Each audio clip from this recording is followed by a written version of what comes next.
Hi, I'm Frank Caesar, your tour guide, and today we'll be looking at art created during the Renaissance, particularly paintings. I'll be taking you on a journey through a time period that has been so important and influential in art history and the way we look at paintings. The Renaissance was a time of rebirth, not only for paintings but many art forms. One of the major transitions we'll be looking at is a movement towards an experimentation with oil painting. This started a revolution in the art world, and soon you will see how oil painting gave artists the freedom to be more detailed, creative, and make their paintings come alive. A Venetian artist, whose name is unknown, painted this first piece.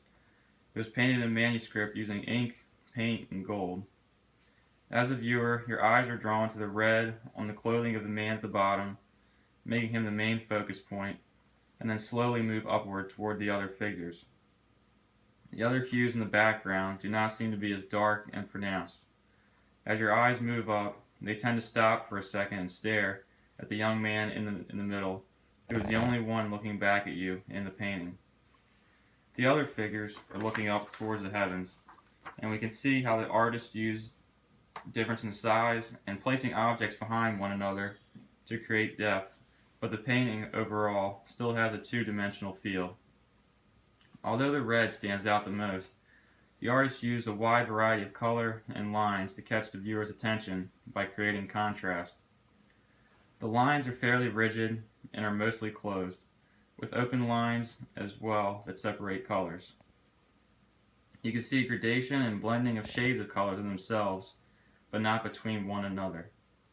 We can also see how the use of color gives the painting its beauty in order to honor the different saints in it, giving it a holy, divine, and uplifting sensation. These lighter shades and variations of colors in the background also give the painting a softer texture. Every inch of space is used in some way, giving the painting balance, which also draws the viewer's eye to many different places to admire the detail and complexity of the painting.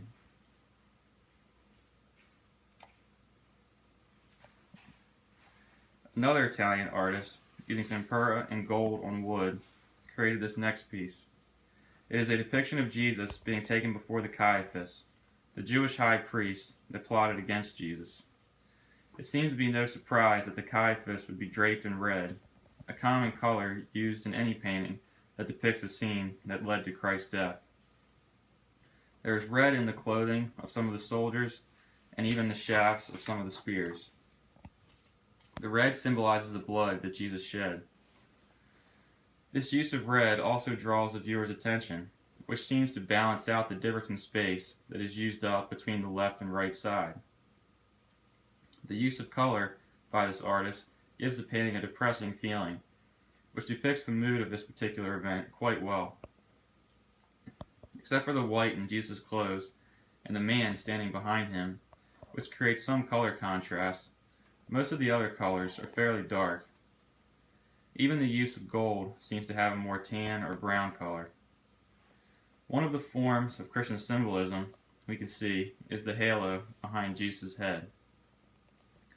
The spears and other weapons used by the soldiers behind Jesus give the painting a sharp and rigid texture to contrast the smoothness in the rest of the painting.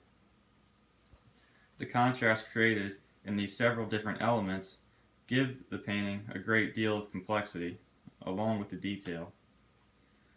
The artist also does a good job of using a combination of closed lines to separate objects and open lines separating colors. Again, except for how the artist places objects behind others in an attempt to create a sense of depth, this painting still has a very two-dimensional feel. Now, let's take a look at this next piece entitled Madonna and Child. It is a depiction of Mary holding the baby Jesus. An Italian artist named Bartolomeo Vivarini created it. He used oil painting on wood, and already we can see the huge difference between oil painting and the previous two paintings we have observed. It is almost like night and day. The people themselves look way more realistic, giving the painting more life and animation. It feels so alive that you almost forget that you are looking at a painting, but rather a photograph. The placement of Jesus and Mary in the center give it balance. The window in the background also balances out the amount of red being used behind Mary in the background. We can also see how oil painting allows the artist to make more of an effective use of shading and light reflection to give the piece a true three-dimensional feel. This is the case because oil painting dries much slower, allowing the artist to create layers of paint to blend shades of color more effectively. Once again, we see a lot of red, both in the background and in Mary's clothing, symbolizing events to come later in Jesus' life. Take an even closer look at Mary's red clothing.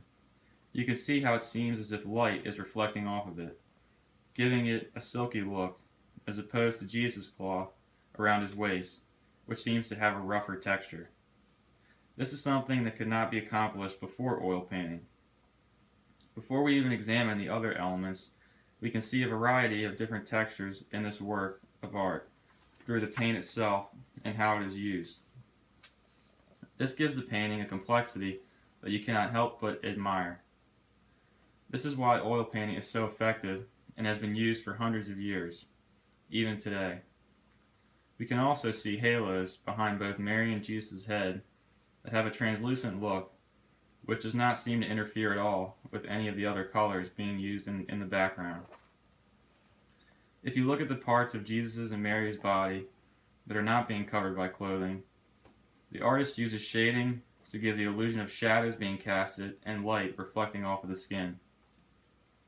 This gives the painting a much smoother blending of colors and gradation. Also, take a chance to admire the detail that this shading gives to the folds in the clothing. You can even see the bones and knuckles in Mary's hands.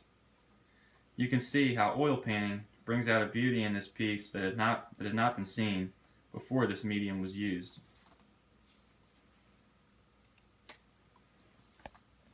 The next oil painting we will be looking at is a portrait of Mary Magdalene. An Italian artist named Bernardino Luini painted this piece.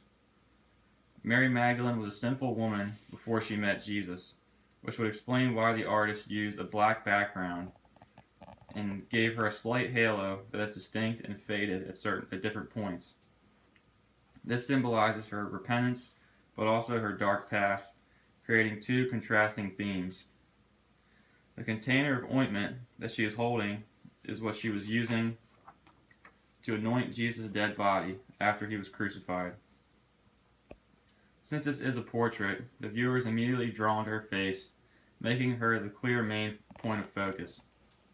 If you look at her eyes, you can see how it looks as if light is reflecting off them, along with her red hair. You can see how her white sleeves are almost see-through, and you can see her arms underneath. The bright colors in her clothes and skin itself give contrast to the black background, and the textures throughout the painting are very smooth. There seems to be a perfect balance between vertical and horizontal lines, both in the patterns in her clothing and lines that separate the different pieces of clothing. Again, Mary Magdalene looks so real compared to the other figures in pieces that use regular paint. The shadowing brings out the color, saturation, and beauty of the parts of Mary's clothes that are being hit by light directly.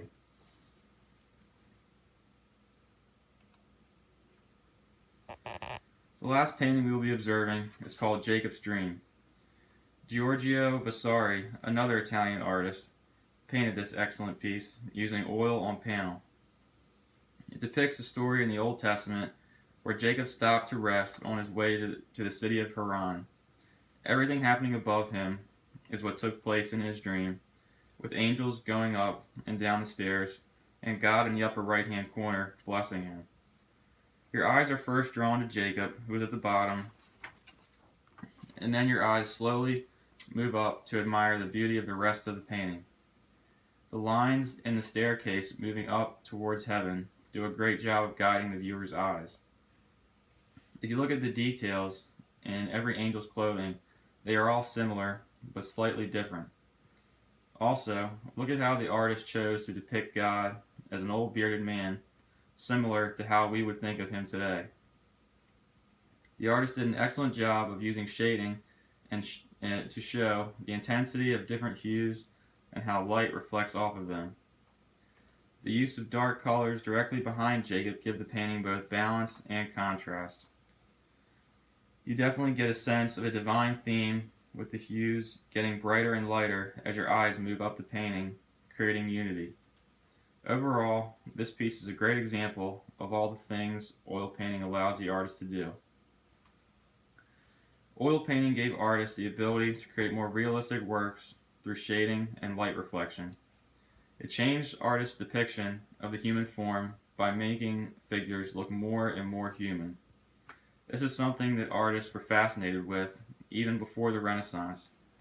This is why oil painting was so revolutionary and would change the art world forever.